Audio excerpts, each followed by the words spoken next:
the heart recognized it first. And then if we want to do the problem solving, you can problem solve at the brain level, which can be very linear sometimes, and sometimes very left brain, or you can allow your emotions to help guide you as well. And this is a little tricky for some people because sometimes we've been damaged and we don't really want to keep that heart open. We kind of shut it down because we want to protect our heart, right? So part of the thing of the breath is to open up the heart. It didn't take much time to figure out that he had trouble reading. And like so many of our youth, who, as they age, as they have trouble reading, rather than let you know that that's their trouble, what do? They create issues and problems, right? They become the class clown. They act out. They shut down. He would fall asleep on his desk. So I actually became a mentor for this student, and we worked together to figure out, like, wow, what is it he likes?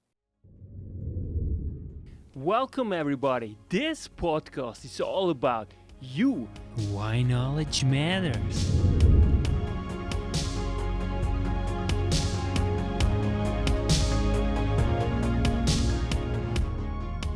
Welcome, I'm Yannick, your host, and now joining me, Dr. Christine Mason, clearly a pioneer when it comes to mindfulness and education. She is an educational psychologist, and now I'm so thrilled to have you back, Christine Mason, on the podcast to really talk about your outstanding work that you have been doing for the past 30-40 years. Welcome back.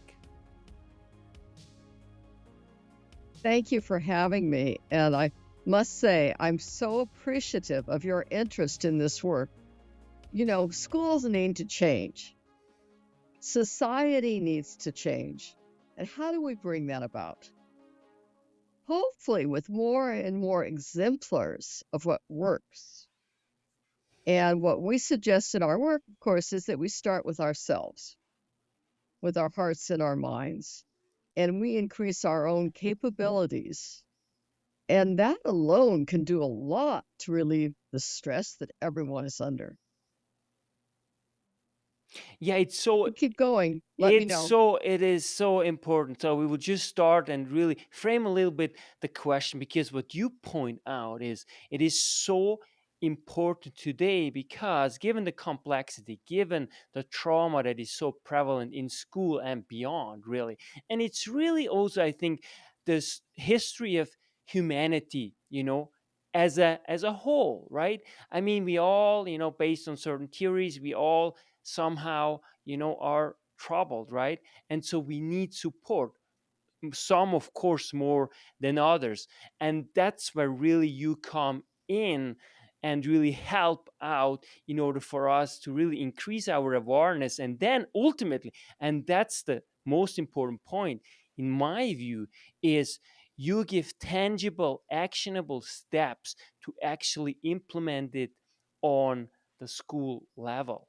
That is what is so important. So please start with trauma and why it is so important to infuse mindfulness into our schools. Thank you. Well, the recent statistics are that in the US, there are about 555,000 students who've been abused in one way or the other. Abuse, neglect. It's 1 out of 4 girls, 1 out of 13 boys. And you can think of all the reasons for that trauma, right? And neglect. It could be parents that are too busy. It could be parents that weren't adequately parented themselves. So in some ways, they don't have an idea of what to do. And of course, then there's all the pressure, bullying at school, the social media. What else do we find? We find that the students have trouble rebounding, coming back from this trauma. Once it's in their system, it tends just to stay. And if others are like me, which I know they are, what they may want to try to do is push that trauma down don't want to think about it, don't want to look at it. You want to ignore it. You want it to go away. And what happens over a period of time, of course, is it just gets worse and worse. And when I think about trauma today and everything we have to deal with, I'm also thinking of things like chronic absenteeism. And we know that there are lingering effects of COVID, and that chronic absenteeism is one of them. And what we have found is that over the last 4 or 5 years, there has been an increase. One of the statistics I found is that from like 2016, 17, chronic absenteeism, which was being absent 10 days or more from school, was about 18% or 17%. 2022, 23, it rose to 27%, almost doubled. And when I talk to people in districts and states around the country, they don't know what to do. We don't have the resources. There's truancy, but that is such a negative thing to do, to go out and find that someone's truant. And of course, it takes a lot of resources. So when I look at what we're suggesting, it is a model to address all of these traumas and to address other things such as absenteeism. I think it all goes together. And what we want is we want to turn things around. We want to flip things upside down so that the push for academics becomes not a push, but more an inviting atmosphere where we are with students, helping them learn. And by being with them, what we're doing is actually kind of tuning into them instead of expecting them to tune into our classrooms and our rules and our rigidity. So, what we want to try to do is learn a little bit more about them, figure out what makes them tick, and help support them. And I'll give you an example. I can remember in the 90s, I went back and I taught at the middle school level for 3 years. At that point, I'd probably had 15 or 20 years of my career, and I'd been a professor, I'd done some national research, and I wanted just to get closer to students for a while. So I went to an urban school district where there was high gang involvement, and students from 84 different countries came, speaking 50 plus languages. It was a mini UN in a way. And we had diplomats' children, this is right outside of DC, and we had kids living in poverty all together in one environment. We had kids who were on the gifted end of the spectrum, and we had kids with severe emotional problems, not the autism, not to that level, but certainly kids who in the 90s had not been fully integrated into classrooms. Part of my job was to work with seventh graders to see if we could get more of that integration happening.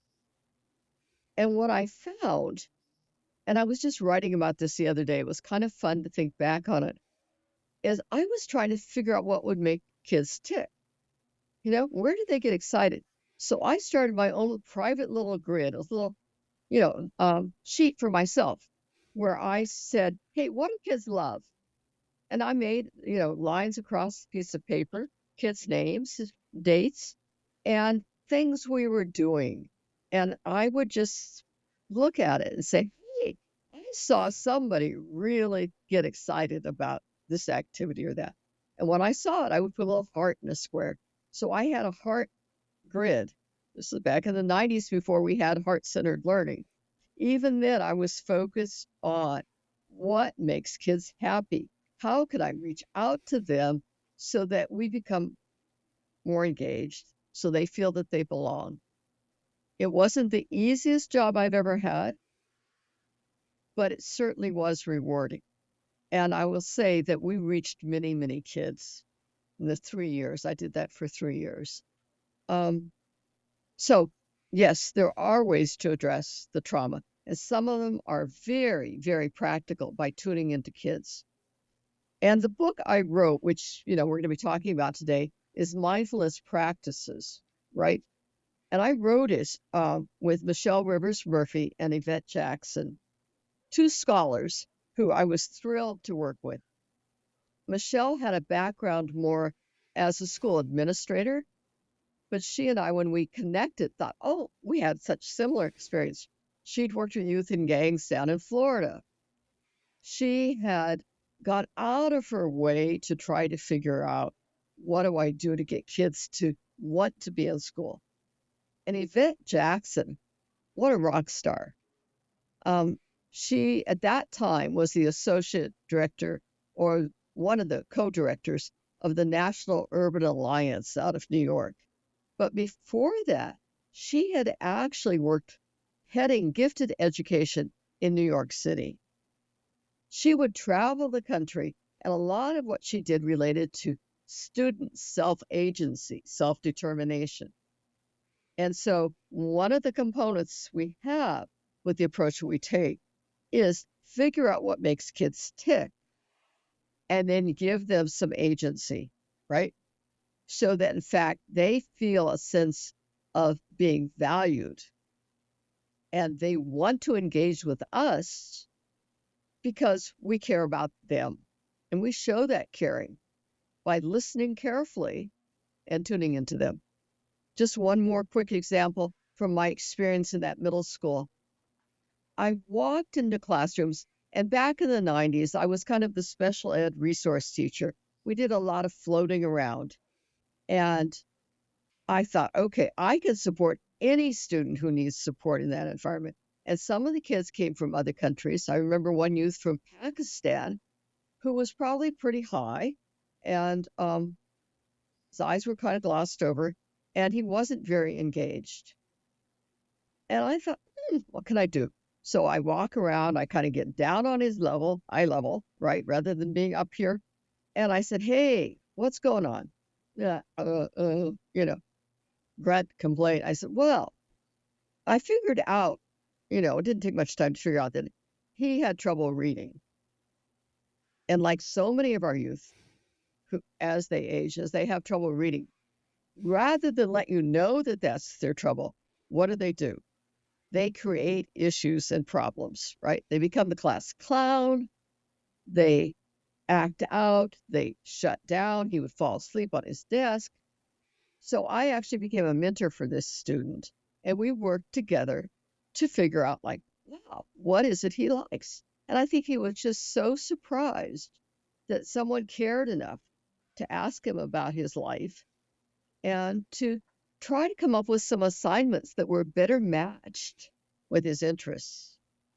You know, when you think about teaching a subject, and history is a really good one, there are so many ways to teach about, I don't care if it's the Civil War or if it's worldwide history and you're looking at history of other cultures. You can do it by being flat and boring and get into the facts. Or you can realize in this culture, we had kids from 84 countries coming, right?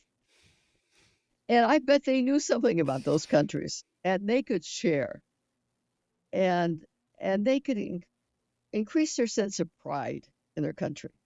And all that created to the heart, helped to contribute to the heart we had going on in the schools.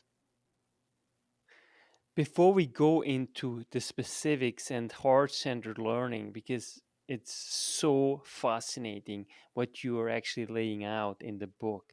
But first, I just want to go back a little bit more personal into your career, because one thing is really evident, that you are a very special person. You really embody the change that you want to see in the world, and I think it takes a lot of effort. So give us a little bit a taste of how your journey has been up to today, because it is hard work. That's what Yep. my assumption is. It is, it's hard in one way when you're trying to collaborate with others who don't necessarily want to change and are resistant is very tough. Working with kids, I never found to be that hard. Um, Through my career, and I started as a professor at a couple universities out west. And what I learned is that with kids, I could teach almost any kid some level related to the topic at hand. And I could teach other teachers how to teach the kid, reaching the kid at some level. It wasn't that hard because you can kind of do this assessment. Oh, yeah, it's too hard, too easy. You can come to the zone of proximity or comfort, of Volotsky's work and say, we want to find that place where the kid is challenged but not bored. And you can do that and have 20 or 30 things going in the classroom if the kids are working with you, if they're tuning in and want to support you. But I don't know how many times I've had kids come up and say, I'm not going to work for Mr. Smith. No way. And I'm thinking, they're sabotaging themselves because they don't want to support a teacher. So being one with a student is really critical. And think about what that being one with a student might mean. It means that you really try to figure out what their life is like, what works for them, and then how can you tap in and elevate them so that they have a better experience, a more positive experience. So that worked pretty well. And I did that in various ways over a number of years. I was an educational researcher at 2 or 3 national organizations, including the Council for Exceptional Children. I was involved early on with mainstreaming. Well, that's a term from the 70s with IDEA legislation, when in fact, before the 70s, kids who had disabilities weren't always taught in public schools. And many times they were taught in segregated environments. So we got rights for kids. And then we went about trying to help general educators and special educators figure out how to work together. And that was kind of fun and exciting work. It really was. But I was also a single parent at the time, raising a daughter by myself. And those things made it difficult sometimes to fully focus on work or fully focus on being a parent. And, looking back, I wish I knew more about parenting. Probably always a much better educator than I was a parent, frankly. But I've learned a lot, and I'm a better grandparent today. So I think that counts for something. So fast forward a few years, and a grant I was working on at the Council for Exceptional Children ended. And I thought, what am I going to do now? I went to Washington, D.C., and worked with a transition to teaching project. Now, if you know anything about those projects, they're interesting because what you want to do is take someone essentially who can breathe and bring them into the classroom so that they can teach. So an alternative certification program, a research-based program where, in fact, we worked with kids in the lowest performing areas in DC. We worked with charter schools and worked with almost 80% of them establishing mentor teachers. And mentoring is one of these wonderful, wonderful things we can do to help. It can be a gift to schools to have a mentor and to coach the mentors. So how do you get other people to do what you know you can do? That's what the coaching is all about, right? So you get that going, and that's good and fine. And then that project ends, right? So I've lived on grant funding since about the 80s. And then I went to India as part of a yoga thing. So I got involved in yoga along the ways. And I've been teaching like between 2 to 5 yoga and meditation courses a week, no matter what I'm doing, since 2001 when I was certified. I have a daily practice, and all that influences what I do and how I think. And I have yogic tools, I believe, that will help me if I need to calm myself down or if I need to be more alert, if I need to think more clearly, if I need the left and right hemispheres of my brain to work together in a better fashion. I've got tools. So I use those. And as I use those, I help to guide others. So 2009, I established my own business. We do school improvement work in DC and Ohio.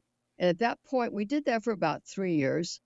One of the schools in DC, just to give you an example, Hospitality High at that time, received an award the first year I was there working with them as the school that made the greatest gains academically of any school in DC. Now, it wasn't all me. It really wasn't. However, I do think I was doing it as observation conferencing approach to help the schools out and guiding their leaders. And that type of coaching, I think, was really, really helpful. But all this sets the stage for when I go to the National Association of Elementary School Principals. I help with their research and professional development. And I start to say, and I'd said this to myself earlier, you need to focus on the leaders. And from the school improvement work I did, which maybe you can remember back to the year 2000, 2000 to 2010 in particular, was a time where there was a lot of turnover of school principals. If your school didn't meet certain standards for academic proficiency in a certain length of time, and usually you had about 3 years, they would boot the principal out the door. And there was rapid turnover, which wasn't always mindful or not planned in a good way so that people could know the principal coming in was going to actually do something that would be better. It was confusing. It was really confusing. So anyway, during that time, I realized we don't always need to focus on the lowest performing schools or the schools most in need. Some of the work we do needs to be focused on the leaders.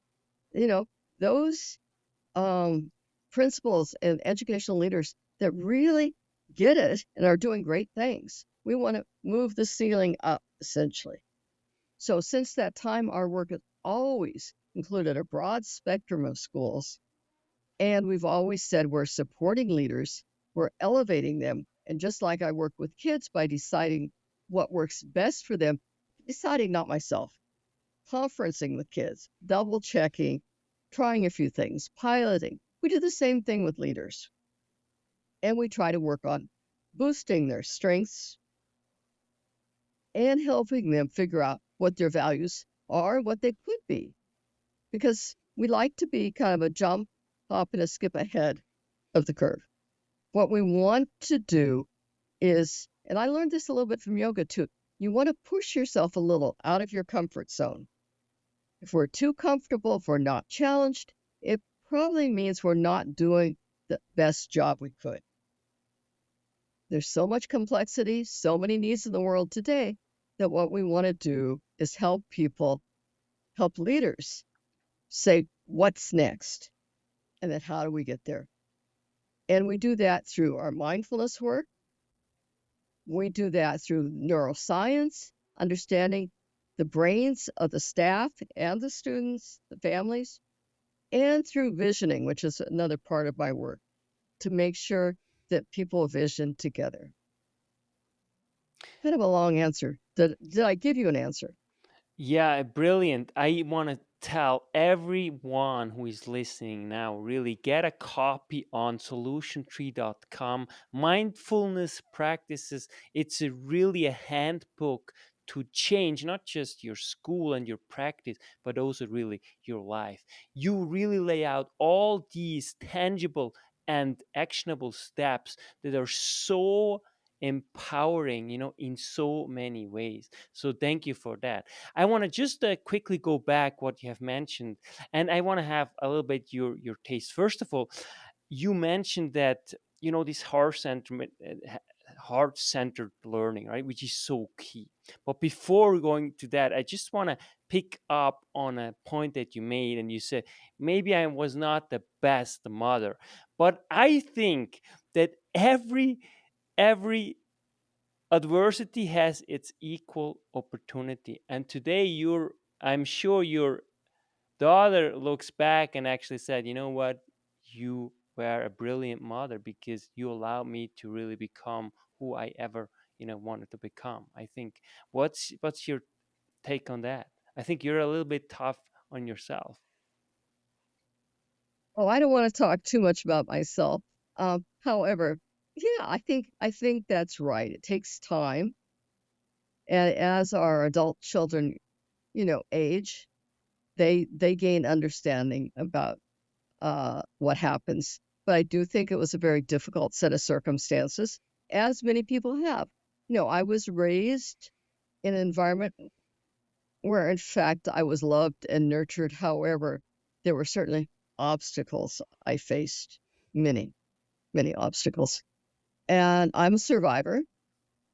Um, and in that trauma that I had, my own trauma, I didn't always recognize the trauma that was there and how that was impacting my decisions. And just like in the book, we talk about flight, freezing, and fighting, how the brain shuts down under trauma. I certainly had some of those experiences. And I'm just grateful that everyone talks about these things today. We have such a wealth of research and knowledge so that if in fact you find yourself slipping into these patterns that, in your own mind, you may say, oh, what's going on here? Take a little time and pause with that and reflect on whether or not trauma is impacting your life. Because if it is, some of our mindfulness tools, our yoga tools, can be very helpful. Of course, we always say see a therapist if you need to, think things through, but also breathe. And I really want to point out that the research base is so strong on focusing on the breath and also focusing on what we can do through meditation. And there's probably almost an equal group of research that says not everybody meditates really easily. It's not easy just to sit there and try to empty your mind. However, if you move around a bit first, which is part of the yoga thing, it's movement with breath. Then when it comes to sitting there and meditating, your system, your neurological system is ready for it. It becomes a more satisfying experience. And we always say, try for 40 days. Don't give up in those first few weeks because you may feel that you're not getting anywhere. And I can remember early on in the first probably 5 or 6 years of meditating, wondering if I was doing it right, you know, and thinking, I don't know what to do. But that's okay because the practice in itself is so valuable. So if you just kind of let go, don't have high expectations for being in this blissful, you know, realm where in fact nothing can impact you. If you have what we call monkey mind and your mind is jumping around, just go back to your breath. And if you can do these things, then you as a leader, as an individual, can end up feeling more calm, more confident, more assured, and you're likely to make better decisions. In another book I wrote, we talked about vitality. And we wrote this book during COVID. And we said, people are stressed out. And there's all this guidance about what to do about stress. But the flip side of stress is vitality. And there are things, whether it's, good diet, going to bed on time, exercise, nutrition, doing things for yourself, self-care, or breath and yoga. All those things can help increase your sense of well-being and vitality. So if you enter a difficult situation and you're kind of worn down, you've had a stressful day, and the next day is just as stressful, you may not make the best decisions. Do you believe that under those circumstances? However, if you set aside even 3 minutes for some breath work, maybe take a drink of water so you're hydrated, breathe deeply, then be clear or more clear of the clutter, and the brain operates more efficiently. And that makes a world of difference. I can tell, and you are the best example. And just, generally speaking, as you said, it's also the movement, right? And so if you really want to relax, I always tell this, then you have to, for example, you can either do yoga or do exercise, because after that you feel better. I had the very first time a depression, maybe 3 years. It was during COVID. Okay, so it was just like simply I screwed completely my back completely, so I had to basically lay down for almost a month. And I grew up always exercising, always going to sports, soccer, hockey, all the things, right?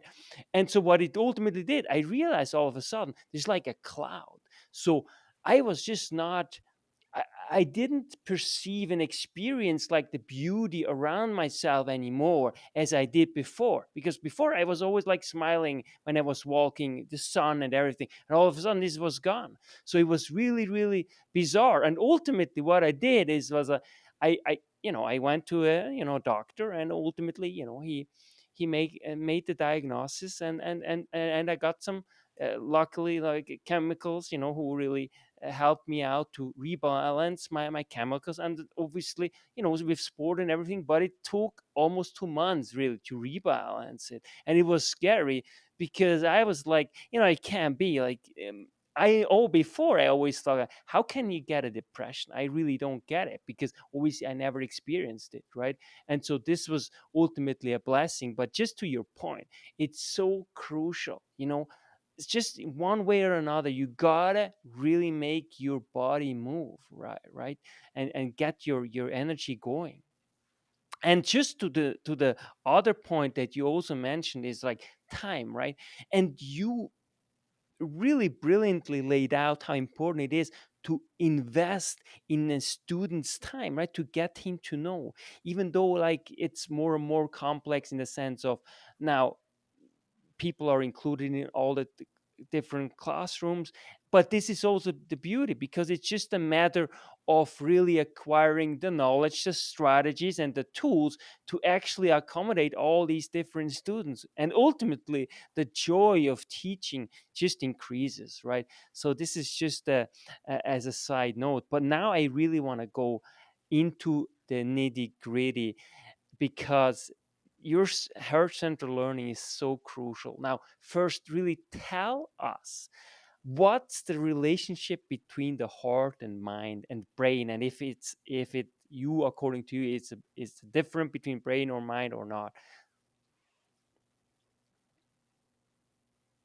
Um, so some people will say that the brain is the physical organ in the head, the body. That's the brain.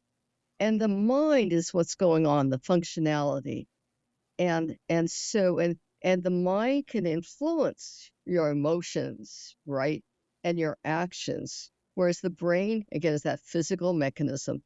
It's where the neurons and the synapses are working and information is coming and going. Okay. So we talk about a heart-mind connection.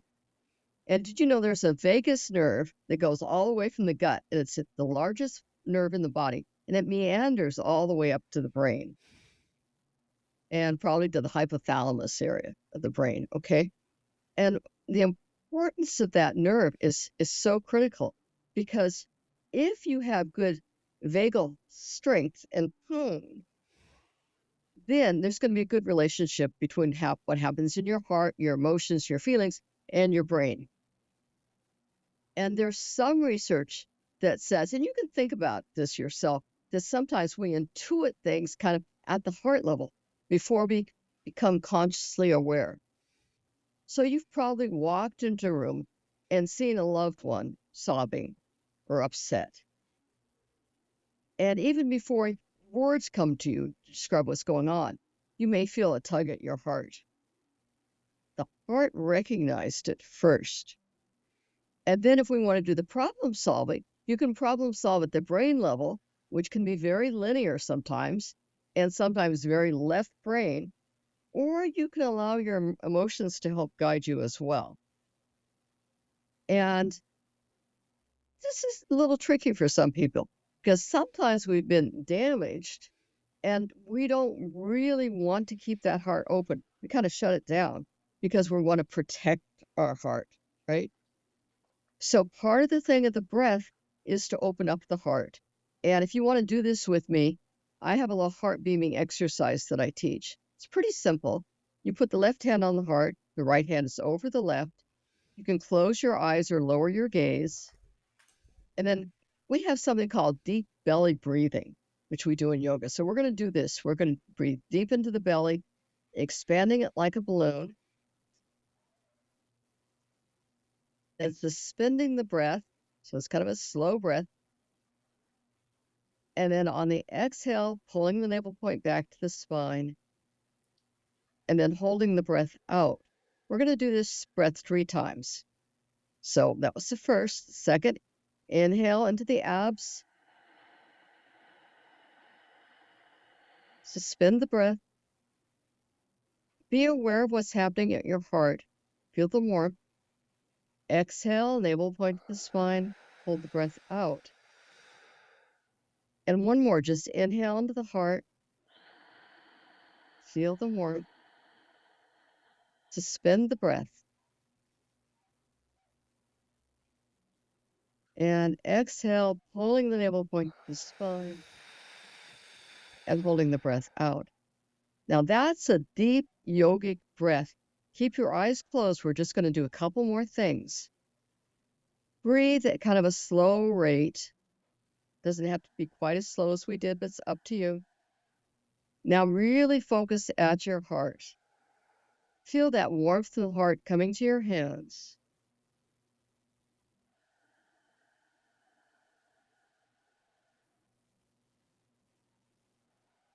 Then in your imagination, your mind's eye, at a distance, imagine someone or something you love. Could be a pet, friend, family member.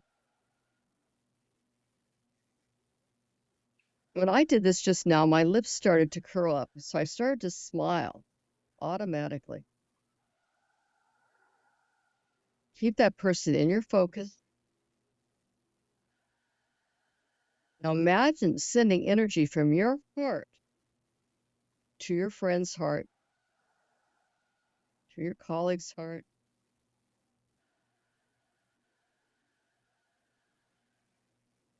And then imagine them beaming that energy right back to you.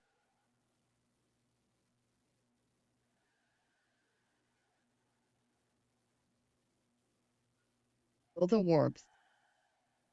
And then inhale and exhale and open your eyes. Now we could go on with that. You could do that several times. We have a little book called Heart Beaming. It's the first book we put out in this kind of yoga mindfulness series. And it's only short, 20 pages. And that's one of the exercises. But this is part of our signature work. It's just And how beautiful. did that feel? It's just outstanding how it really changes how you feel, how you feel like connected to yourself, but deeply to your heart, and just how you perceive everything around you. It just everything gets so much more um, bold and lively, and really there is something you can describe it as a joy, just this connectedness to really life itself, to everything there is.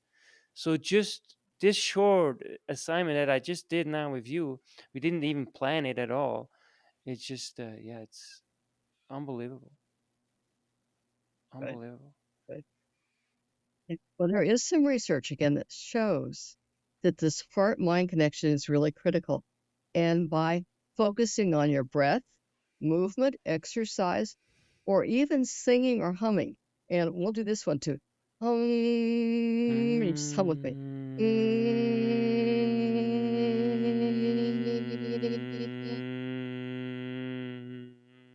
Or chanting. We could chant things like peace,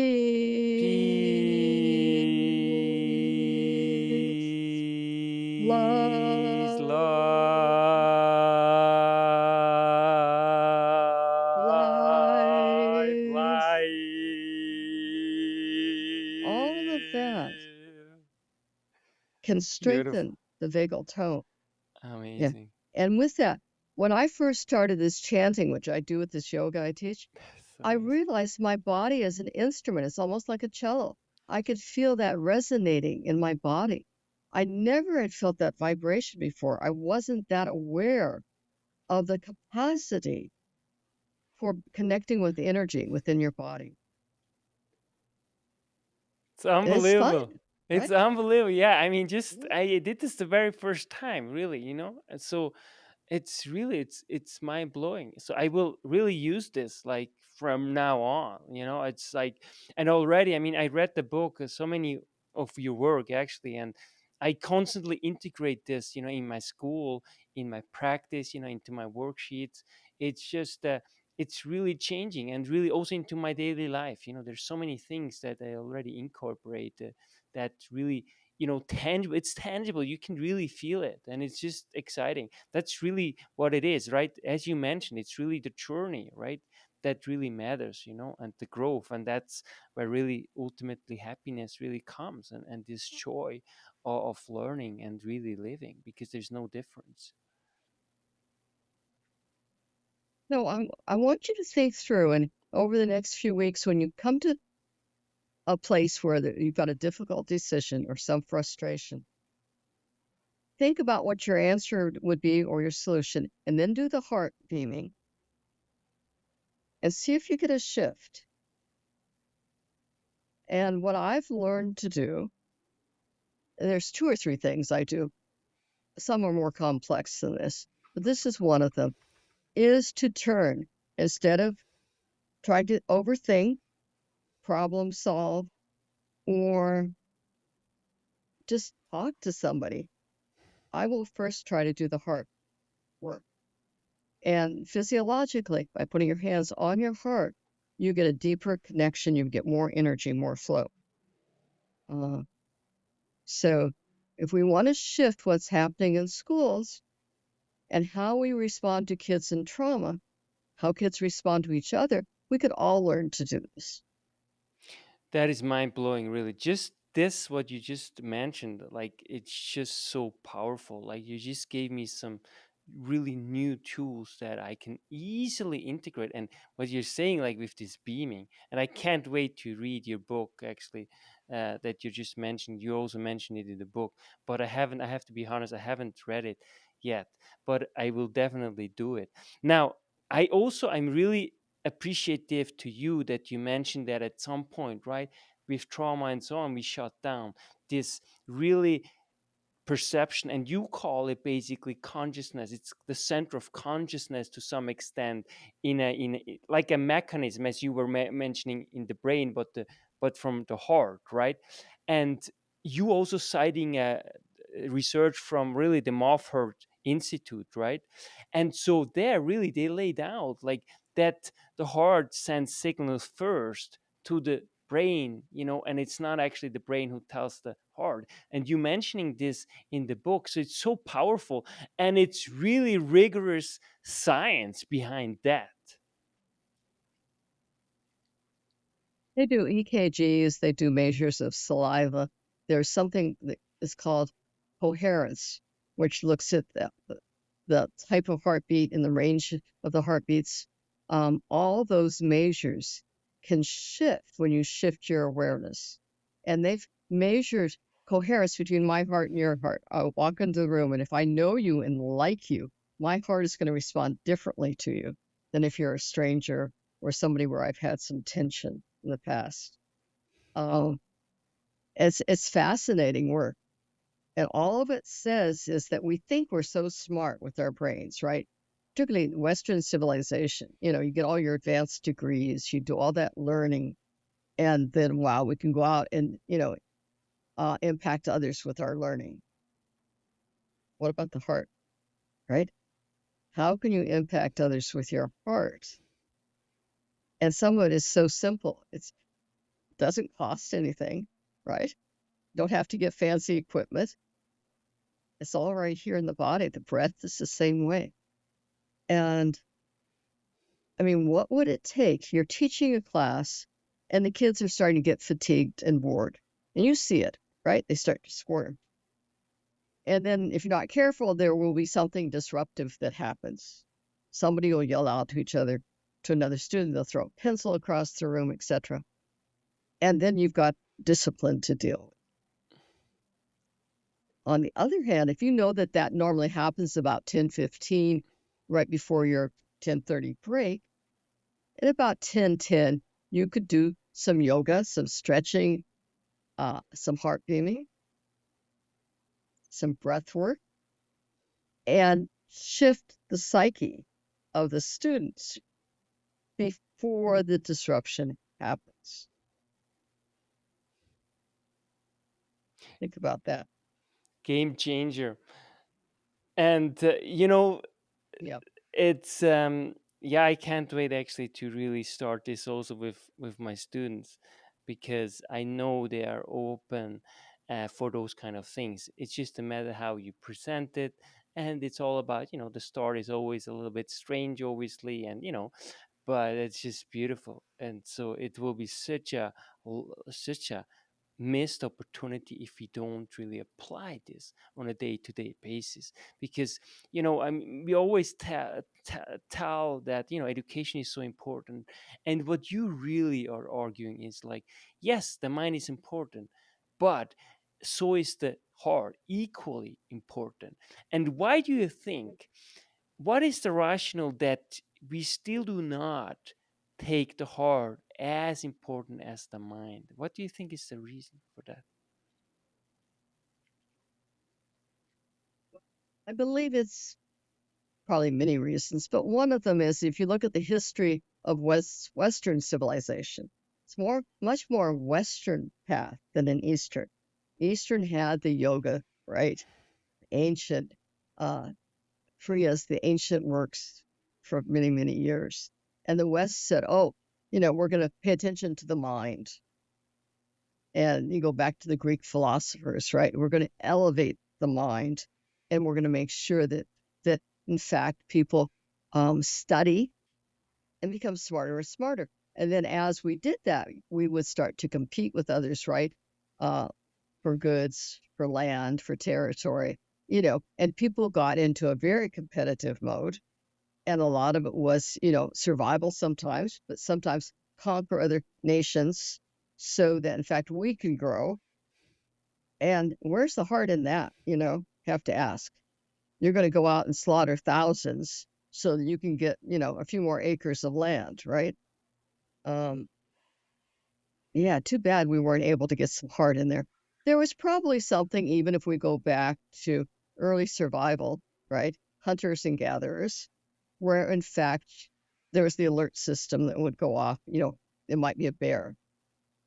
And so you learned to process, probably with words at some point, to what to do.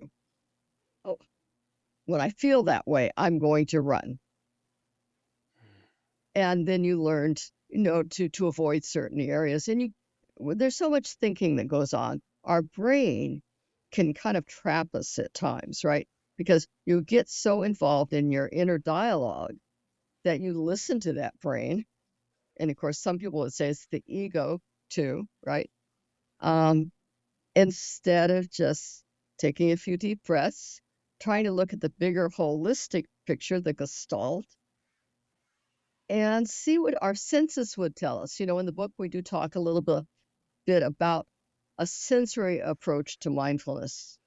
So many people think about mindfulness as the breathing work, but there's also, increasing awareness of, oh, I'm hot, I'm cold. If I go outside and step on the snow without boots on, you know, my feet may get wet and cold. And what does that feel like? Can we imagine it? Can we do a little science experiment? Maybe go out in your socks, go out in boots, go out in shoes that aren't meant for snow. And how do you feel differently? So we can have some fun, teach a little science as we learn about our bodies. If we learn about that, then maybe it's going to be easier to learn about, oh, my stomach's in knots, you know. And again, if people are like me, what I used to do is shove those thoughts away because I didn't know what to do with them. I would get nervous or anxious or upset. And it's like, don't want to deal with that. I've got to be out there in the world, you know. The better thing is to say, oh, my body's telling me something. Honor that body, honor that response, and then reflect on it maybe and say, oh, I realize when I'm around a certain person, I don't feel quite as good. It's not pleasant. And you can learn to avoid or shift the dynamic, and maybe it's partly you, because maybe that other person is responding to something in you. And it could be even that you're feeling shy and the person doesn't understand why you're not more of an extrovert right now. So what do? Maybe you hold them in your thoughts. So this practice of focusing on someone who may be someone who you dislike and just wishing them well, kind of a kindness meditation, right? And uplifting them and say, what I'm going to do is treat you with kindness. And then you practice that. And if you spend, like I have, 30 or 40 years, 50 years, practicing kindness, now I'm not perfect, right? Just like everyone else, you still have your times when, oops, something gets you. But nonetheless, get yourself back, and it's practice. Because I say, my equilibrium was shifted, my equanimity, my sense of balance shifted. How do I come back to a zero? That point of neutral space. And some of the yogis will talk about the heart too as a neutral space. So we think about it as warm and loving and kind, but yet if you're in a difficult situation, you put your heart there, it can help neutralize the tension. So how about that?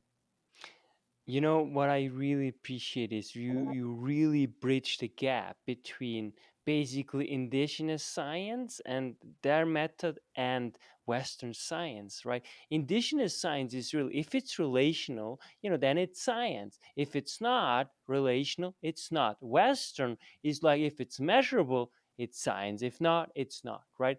And so therefore, it's so incredible. And you're talking also about like the gestalt, and it reminds me of basically Carl Jung, who has this the unconscious and the conscious, and really to bring those kind together in order to have like this whole self, right? This embodiment of what really life is all about, and the journey, right? Or an indigenous proverb, I think it goes something like, the longest journey is from our mind to our heart, right? And so thank you so much for bringing this up. It is so essential, and I think we still have some ways to go. What do you think right now, where we are at right now when it comes to education and educating the heart? Yeah. Well, we developed this committee, actually, or initiative called the Coalition for the Future of Education. And you can go to the Center for Educational Improvement, look at our website, and you can see what we've sent to the various administrations. We've sent like 2 documents in the last 5 years. I think they both went to the Biden administration, maybe last 4 years. And it said essentially, when we look at the world and we look at education, what's needed. And we had a group of like 100 people who signed a petition initially to focus on the future of education with us and to name what we believe needs to happen. We'll probably do something like that again with the new administration.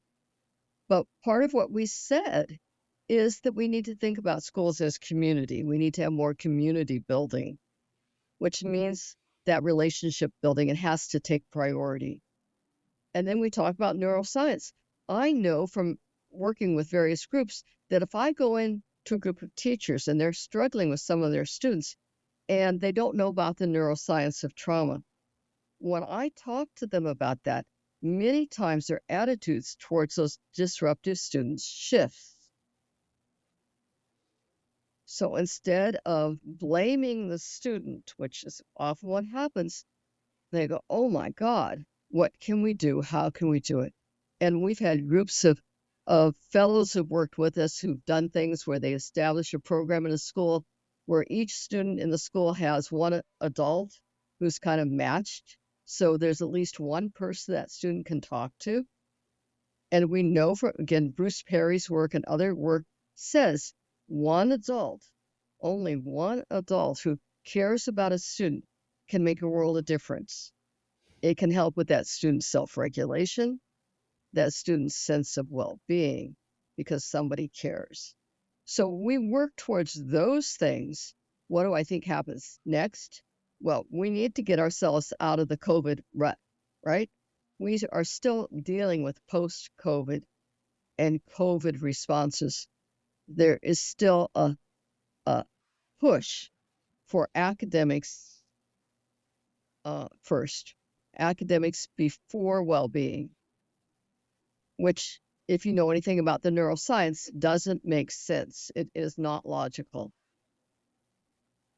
Because if a student doesn't feel well, if there's this sense of trauma, they are likely to be in a position of flight, freeze, or fight. The hippocampus will be signaling the rest of the brain, alerting the brain to danger. And there will be this feeling of a need to escape.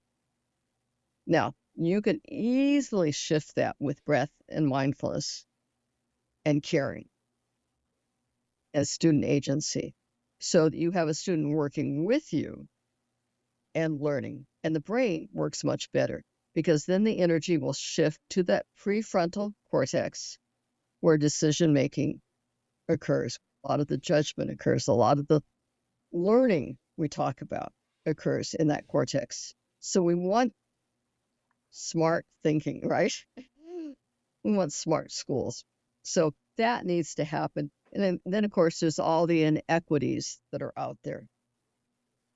And if you come from a place of compassion towards others, and you think through differences in what we each have, the unfairness of many situations, then you're more likely to do something to create a sense of equity and well-being. Even if it's a small step, it's important to do. And so I think those are going to be 2 or 3 of the main things. Of course, we have AI coming too. So what do we do with artificial intelligence? How do we use it in a way that will be helpful, with good guidelines for students so that they don't get fooled by misinformation?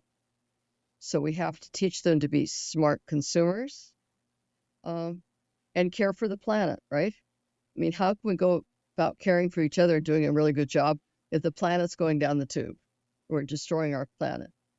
You know, some of the things we do as human beings are so irrational. They're not in our best interests.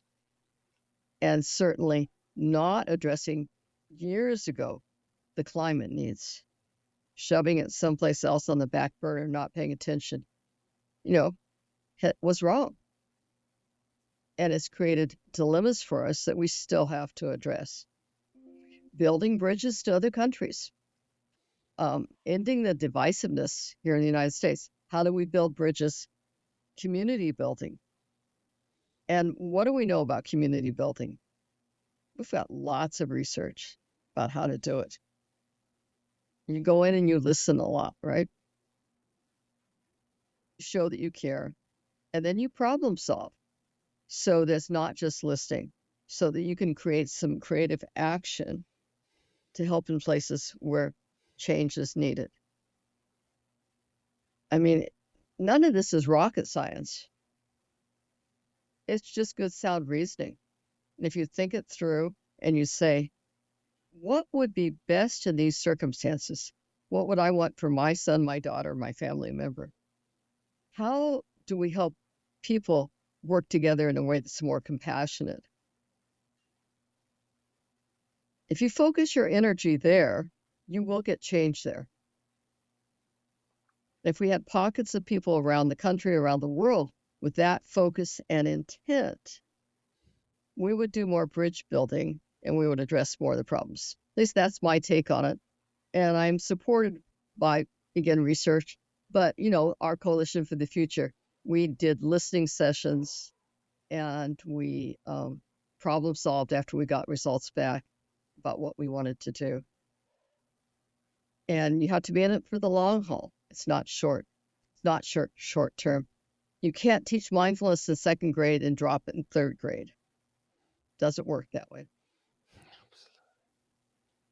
It's life, right? It's a really, whenever you want to achieve something, it's about consistency. You have to do it throughout, grade 12, even beyond that, including university, colleges, vocational trainings. It should be mandatory ultimately, because what you're laying out really is that if you address this really mindfulness, then very, very likely, I would say 80 up to 90% of the problems will be solved. I have no doubt, because you change because of this increased awareness. And what it ultimately also does is not just knowing, it's also knowing what you have to do, and you do it because it is consistent of who you truly are, which ultimately comes down to values, right? What's your value system? And if you start living based on your value system, then you are embodied change. I think that was so powerful. Now, conscious about the time, we could have a whole other episode on the severe consequences of COVID and so on, which I hope we have one day. I really do everything to get you back. But now, second last question is just give us a taste why thinking is so important, and why we should be intentional about thinking, because it matters. It is what creates basically all there is to some extent. Yeah, I want to make sure I heard you correctly. So you're asking me to talk about thinking. Is that right? Exactly, and why your thoughts are so important, that you should Oh, be okay. mindful about what you think, because you are Okay. practicing Mhm. kindness, right? That's a form of thinking, Yeah. right? Yeah. Yeah. So yeah, let's pause for a minute and think. Okay. We'll think about a circumstance. Let's think about what happened in America when, in fact, we made our way west across the United States, right? We invaded Indian territories. We killed buffalo. We slaughtered women and children, right? Now, what kind of thought was going on with that? Okay. I think it was very self centered, and we didn't have much regard for the other. If we had come from another place where, in fact, we thought all people are worthy of love and are equal, our whole Western experience would have been much, much different. So our thoughts got in the way of our heart and our actions. And we were also rewarded by all the people around us who gave us supplies and armies and ammunition, and people congregated together, and mainly it was men. And for the men, there was a sense of Western expansion. Oh, the adventure. What are we going to find? Well, that's great. Those were the thoughts. But again, if we had other thoughts there that really showed that we cared for others, it would have been different. That's one example of how thinking has impacted us. Here's another one. Let's say I'm in a horrible situation and I dwell on it and I think I can't get out of it. Okay. And let's say maybe my debts are increasing and I'm fighting with my husband and I don't know what to do next. And my thoughts are just there. It's going to be hard to create a good circumstance. And that's a very difficult one, I will say.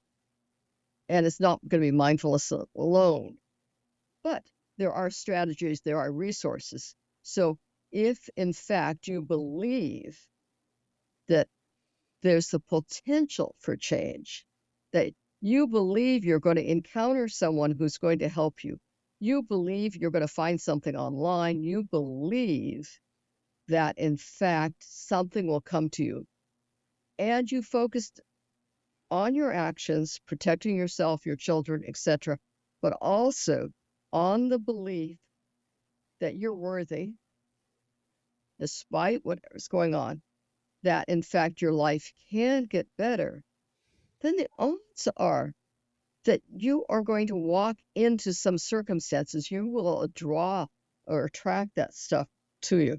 Now, that's kind of a little bit of the magnetic part of what goes on, I believe, with our thoughts and thought waves. At a simpler level, I just feel cruddy, and I'm focused on how cruddy I'm feeling. And I feel a pain in my toe. And every time I step or I move my foot, I feel that pain in my toe. You know what happens? That pain magnifies. That's where our focus is. On the other hand, if you start to focus on, my left hand feels good, I'm breathing okay, and these good things are happening, all of a sudden that pain in your toe doesn't take on the same significance. So think of your students. You think you're having a horrible year, and you have 20 students who are hard to deal with, and oh, this is just the worst thing ever. It's one way to go. Or you can say, wow, what's going on here? What could I do differently? Me. Where might I find some resources? Who could help me? And I remember when I was teaching 7th grade and I didn't know about Apple computers, I'd always worked on PCs, and I had to teach this remedial technology class. I got students to help me. They helped to set up the class and to help teach it, and it was fine. So who you turn to shifts with a shift in mindset. So there's a few examples. It's brilliant. And when you tell me this, for me, it's immediately like it comes to my mind is like, okay, if I am happy, if I'm smiling, well, it's very much more likely that the other person will, replicate it, right? It's like, that's just how we do it, because we are really like humans who imitate, right? The basic tenets of the theory of learning is really imitation, observation, imitation, and and you doing it. That's how we have learned, and the scientific evidence there too. And you also, in my view, you alluded also to this in the book, is that the brain value system and the mirror neural system, they're actually interconnected. So whatever we do, it shows to our brains that that's also what we value. And when we really think about it, it is really what it is, right? Because otherwise you will not do it, whatever it is, right? And so that's obviously a whole other question. But I'm just so grateful for everything you have done so far, and hopefully will continue doing the next 3, 4, 5 decades. Really, you can do it. They, yeah, mirror neurons is what you were talking about. So if you're smiling, I'm more likely to smile. If I'm grumpy and grouchy and display that, you're more likely to be there. Yeah, I wish I'd known that again. My early years as a parent, I probably would have handled a few things differently instead of having these high expectations and showing dissatisfaction. But, what do? We pick ourselves up from where we are, wherever it is, and self-compassion is important. Very important. And then you try to walk the walk as much as you can, right? And you're Which you certainly are doing. no, you're really such a gift. I mean, you're such a gift. The very last question: what makes you feel alive? Yeah. Um, there are so many things that make me feel alive. Okay. I could step into the bathtub and feel the warmth of the water and feel like, oh God, this is so heavenly. I could sit in a room and meditate. I could take a walk on a brisk morning. All of that. I mean, it's the sensory input. I can be with friends, however, and that is always special. So, particularly after COVID, you remember when we first started seeing people again and congregating together? It's like, oh, and now several years later, we're still doing that. And then discussions like this, right? There is the intellectual part of me that enjoys the philosophy and thinking about and problem solving and being with people who care. There are just so many ways to be alive and to feel such joy because there's just so much around us. Dr. Christina Mason, thank you so much for being truly a gift. And now, just quickly to all the listeners, go on solutiontree.com and grab a copy, order a copy. Mindfulness Practices, published by Solution Tree. Thank you so much, Dr. Christina Mason, for truly being a gift to me and really the world. And thank you. Christina Mason. That's why knowledge matters.